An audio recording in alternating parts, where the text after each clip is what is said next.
ఆ పిల్లలని నమ్ముకుంటే తిన్నీకి కూడా ఉండదు నిజంగా. నేను ఏదో పని మీద ఉండి అన్నం ఎంతని చూడు బొమ్మ వండుకుందామంటే మస్తుగా ఉంది, దండిగా ఉందన్నారు.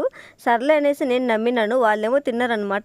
పైదంతా గోక్కొని తిన్నారనమాట. నాకు అడుగునంతా మాడిపోయింది.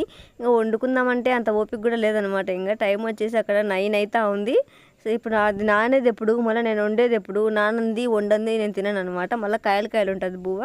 ఏం చేస్తాం, అదే ఆ మాడిపోయింది పెట్టుకున్నాను అనమాట. పెట్టుకొని ఇంకా ఆమ్లెట్ వేసుకున్నాను. అన్నం సరిపోకపోయినా ఆమ్లెట్తో సరిపెట్టుకుందాంలే అనేసి ఆమ్లెట్ అయితే వేసుకున్నాను అనమాట. మామూలుగా పెనం మీద చాలామంది ఆమ్లెట్ వేయండి అక్క, దోశలు బాగా వస్తాయి అన్నారనమాట.